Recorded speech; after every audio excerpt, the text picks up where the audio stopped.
쓸모가 아닌 존재를 들여다보는 시간, 심연의 등대입니다. 오늘도 와주셔서 고맙습니다. 금요일 밤 11시, 사무실에 당신만 홀로 남아 노트북 앞에 앉아 있습니다.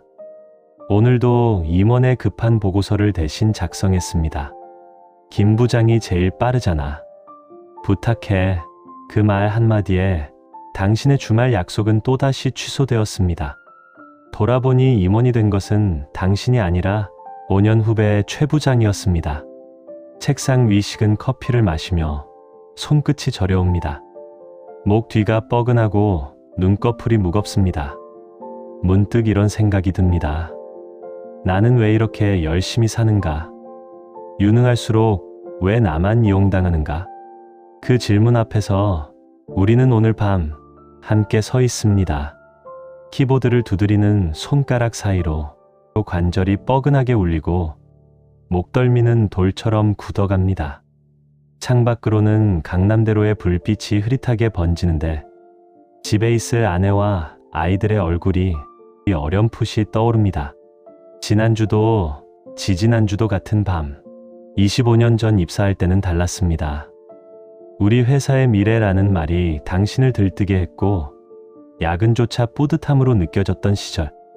하지만 지금은 그저 습관이고 유능하다는 평가는 어느 순간 의무로 바뀌었습니다.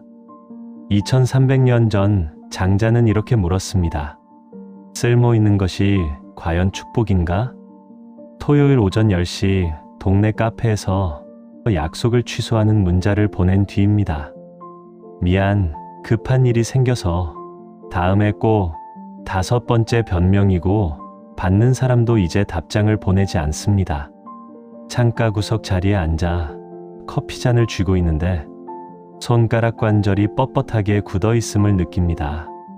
밤새 보고서를 쳤던 탓이죠.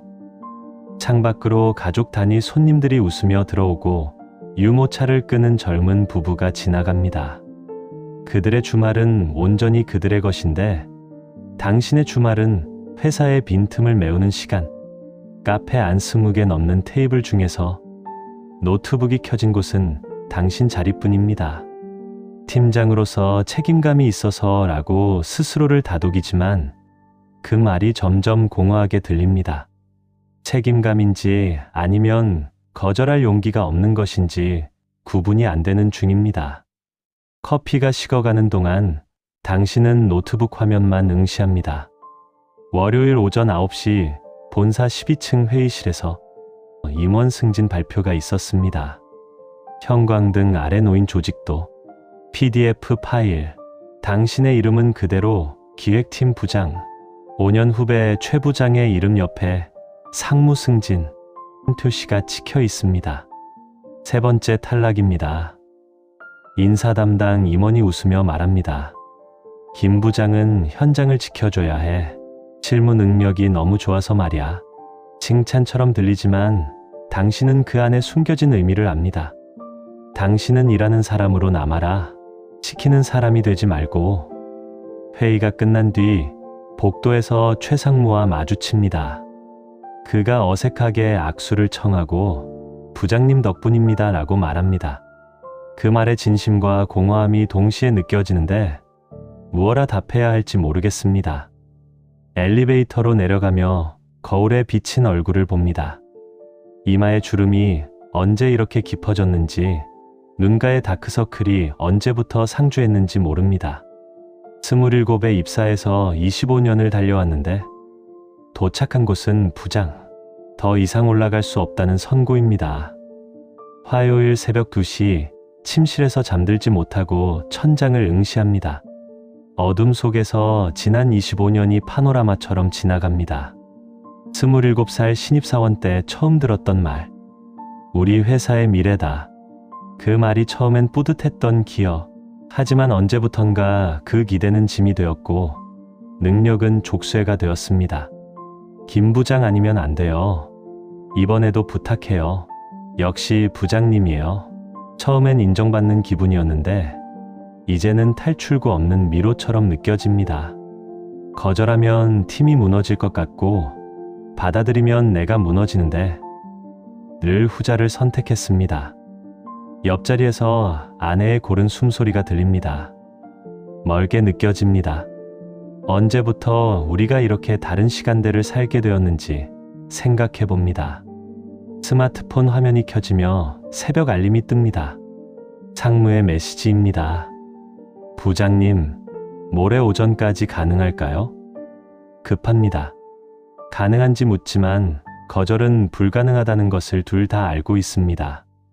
당신은 눈을 감고 답장을 칩니다. 네, 알겠습니다. 장자는 2300년 전 한 그루 나무를 보았습니다. 산기슭에 우뚝 선 거대한 나무였는데 목수는 그 나무를 거들떠보지도 않았습니다. 쓸모없는 나무다. 배를 만들면 곧 가라앉고 관을 만들면 곧 썩는다. 그 말을 들은 장자는 이렇게 썼습니다. 큰 나무는 쓸모없다 하여 목수가 거들떠보지 않는다. 그러므로 천수를 다한다. 쓸모 있는 나무는 베어져 목재가 되고 쓸모없는 나무는 베어지지 않아 오래 삽니다. 이것이 장자가 본 역설입니다. 조직이라는 숲에서 유능한 사람은 끊임없이 쓰임당하고 적당히 일하는 사람은 오히려 온전히 남습니다. 당신의 능력이 당신을 지켜준 것이 아니라 오히려 도구로 만들었을지 모릅니다. 부장까지는 올라갔지만 임원의 벽 앞에서 멈춘 이유, 그것은 능력이 부족해서가 아니었습니다. 능력이 너무 좋아서였습니다. 현장을 떠나면 안 되는 사람, 그 말은 칭찬이 아니라 선고였습니다. 당신은 쓸모있는 나무로 분류되었고 조직은 당신을 베어내지 않는 대신 그 자리에 묶어두었습니다. 장자가 목수와 나무의 관계에서 본 것은 권력의 구조였습니다. 목수는 나무를 볼 때 나무 자체를 보지 않습니다. 오직 무엇에 쓸 수 있는가만을 봅니다. 조직도 마찬가지입니다. 당신이라는 존재가 아니라 어떤 일에 쓸 수 있는가만을 평가합니다. 당신은 실무를 완벽하게 처리하는 사람으로 쓰임새가 정해졌고 그 쓰임새는 25년간 변하지 않았습니다. 금요일 밤 11시 혼자 남은 사무실에서 당신이 느끼는 것, 그것은 피곤함만이 아닙니다.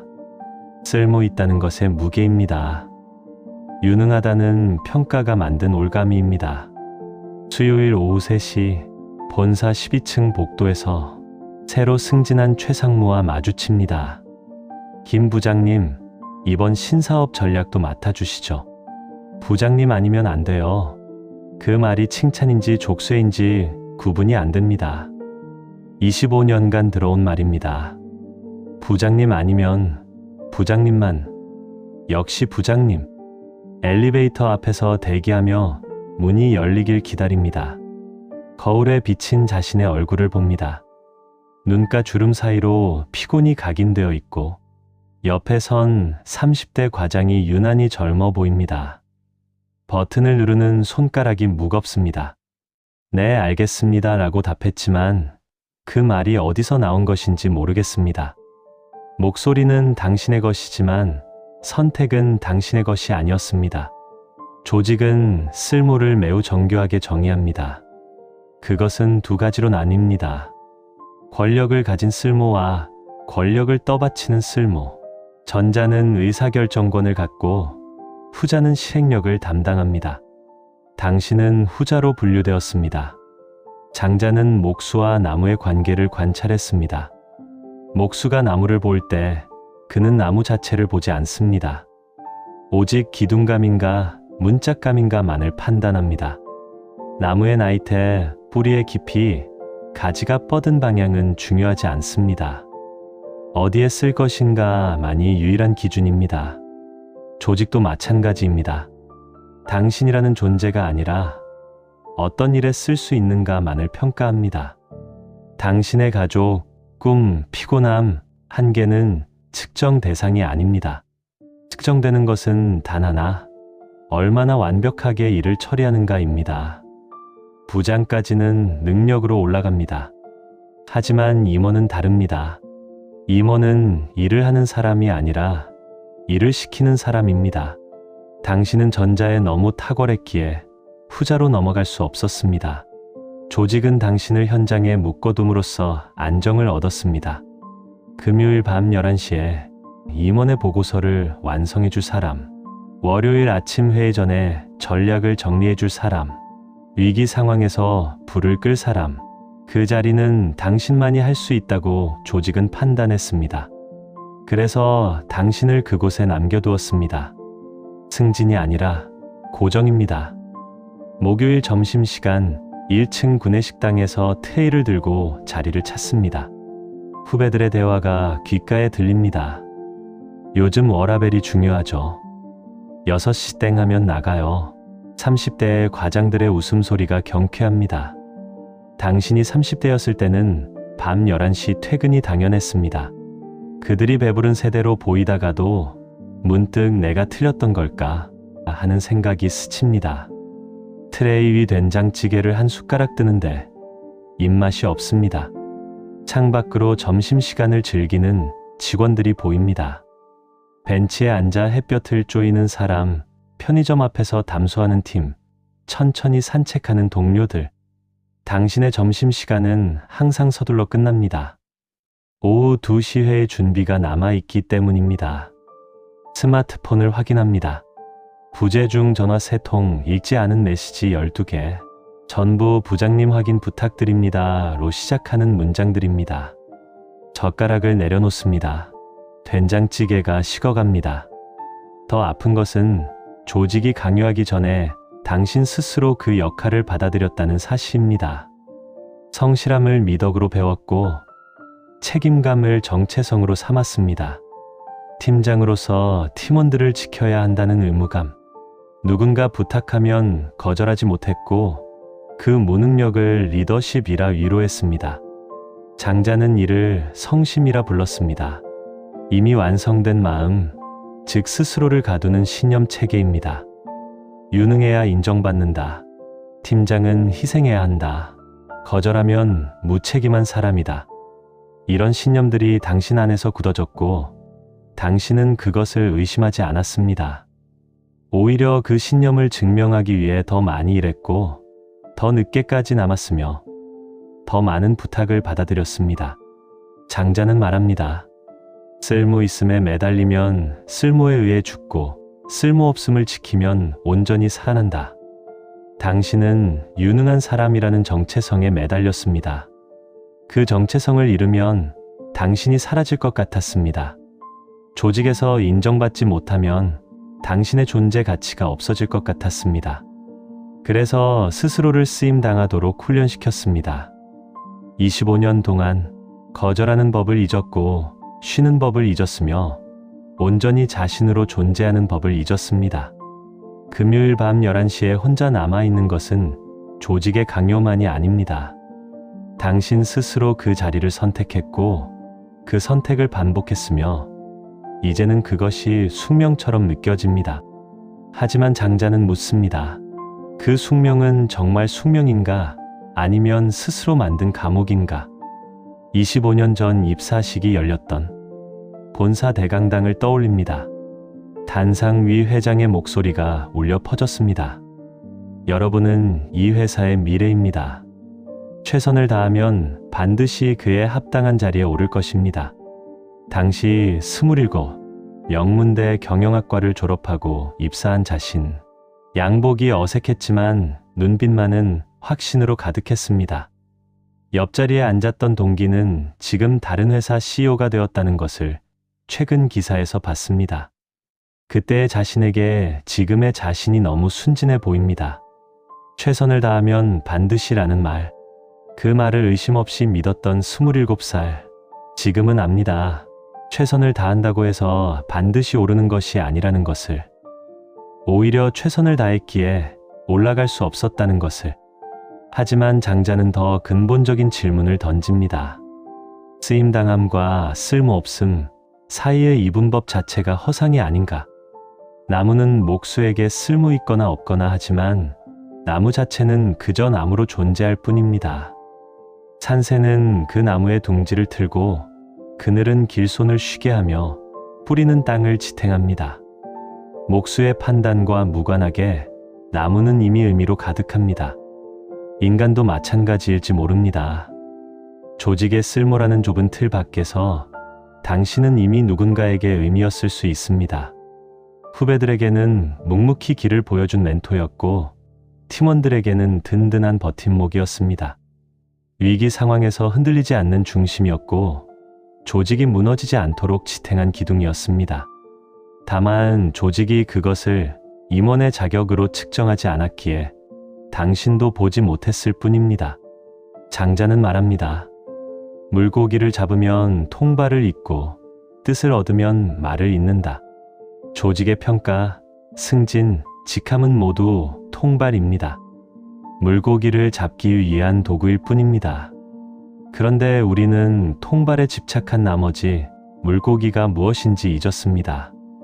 임원이 되는 것이 목표였지만 정작 임원이 되어 무엇을 하고 싶었는지는 까먹었습니다. 인정받는 것이 중요했지만 왜 인정받고 싶었는지는 잊었습니다. 성공하고 싶었지만 성공이 무엇인지는 정의하지 않았습니다. 쓸모라는 척도에 갇혀 정작 중요한 것들을 놓쳤습니다.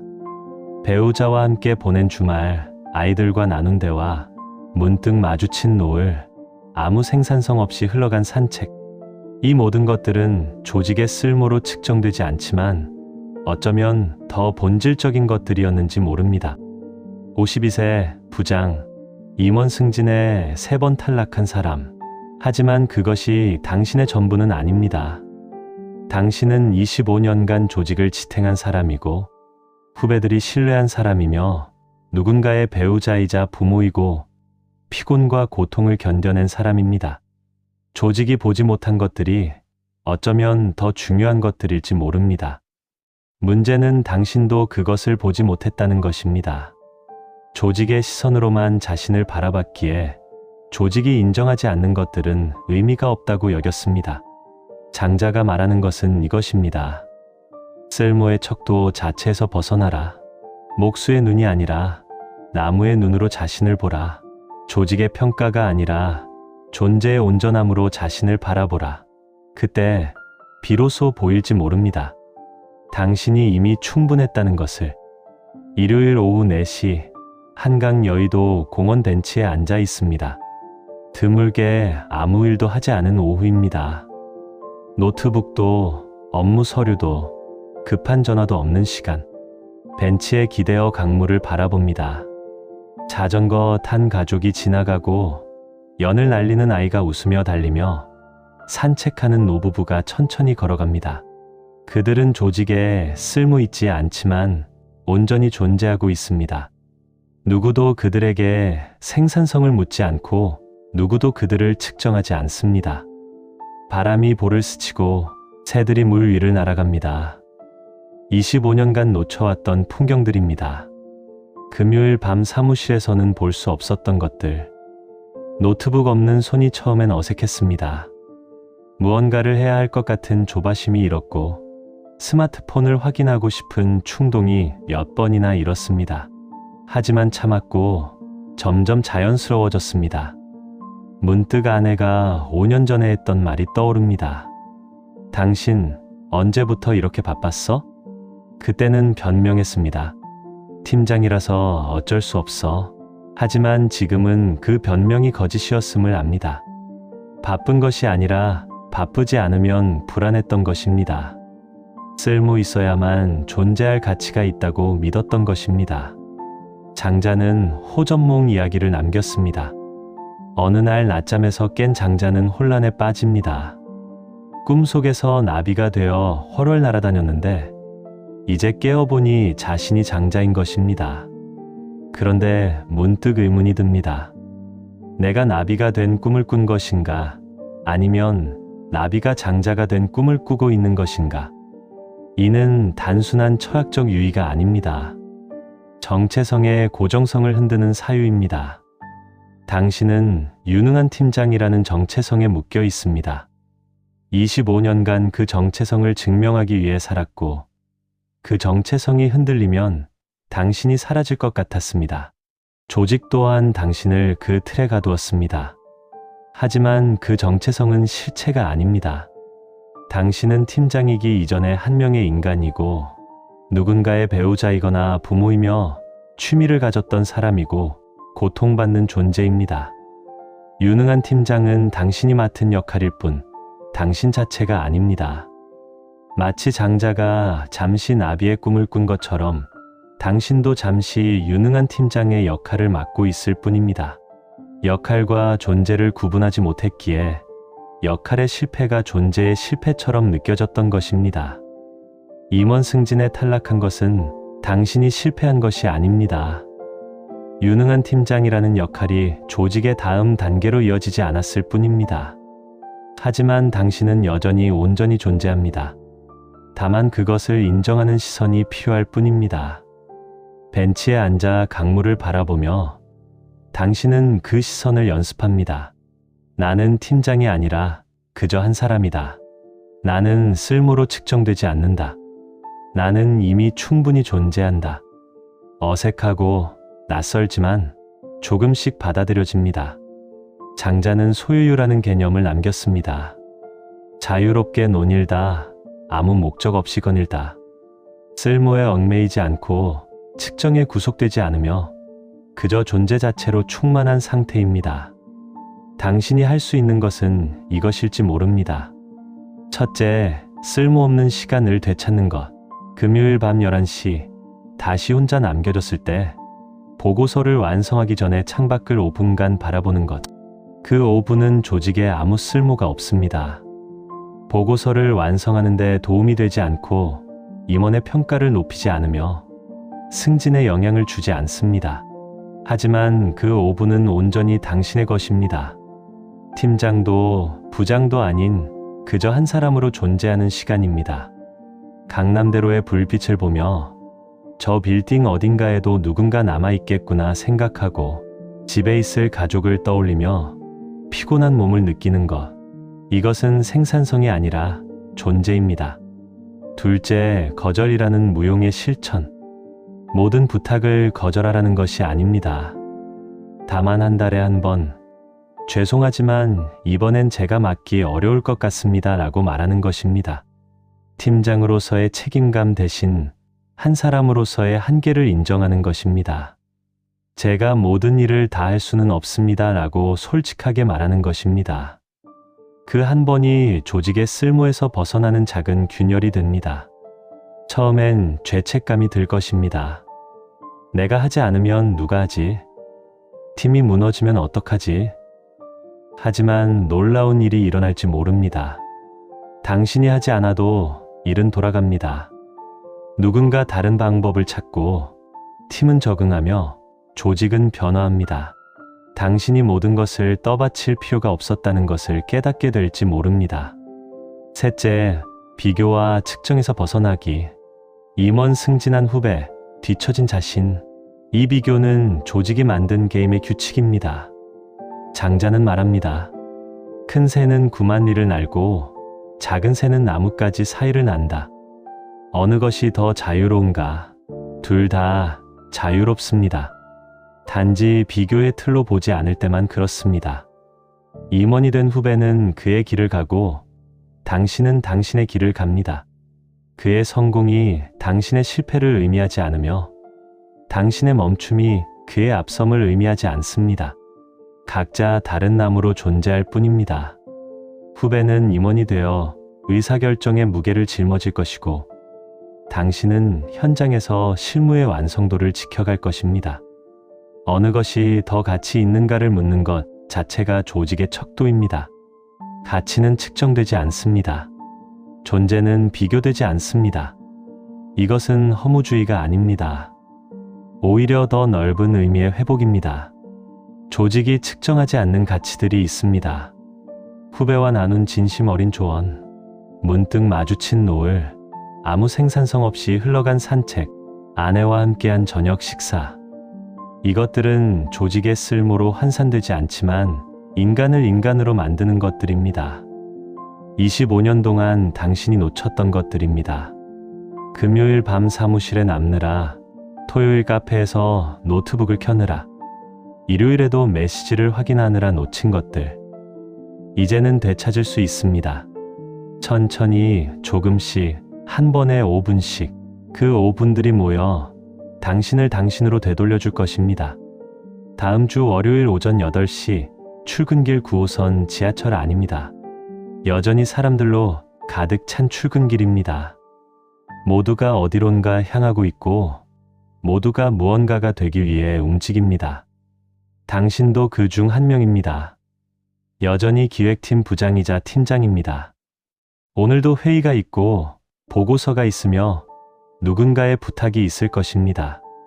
금요일 밤에 또 혼자 남을지도 모릅니다. 하지만 오늘은 조금 다르게 느껴집니다. 자리에 앉은 당신의 손에 들린 것은 업무 자료가 아니라 오래전 사두었던 시집입니다. 페이지를 넘기며 천천히 읽습니다. 이해가 되지 않는 구절도 있고 마음에 와닿는 문장도 있습니다. 옆자리 승객은 알아채지 못합니다. 당신이 시를 읽고 있다는 것을, 그것이 조직의 쓸모와 무관한 시간이라는 것을. 하지만 당신은 압니다. 이 작은 변화가 무엇을 의미하는지. 지하철이 회사역에 도착합니다. 사람들이 일어서고 문이 열리며 출근길이 시작됩니다. 당신도 일어섭니다. 시집을 가방에 넣으며 생각합니다. 나는 오늘도 팀장이지만 팀장만은 아니다. 장자의 세계에서 쓸모없는 나무는 베어지지 않아 천수를 다합니다. 하지만 이는 단지 생존의 문제가 아닙니다. 그 나무는 봄이 오면 꽃을 피우고 여름엔 그늘을 만들며 가을엔 낙엽을 떨구고 겨울엔 눈을 맞습니다. 목수의 쓸모와 무관하게 나무는 나무로 존재합니다. 계절을 맞이하고 새에게 둥지를 내주며 바람에 흔들리고 비를 맞습니다.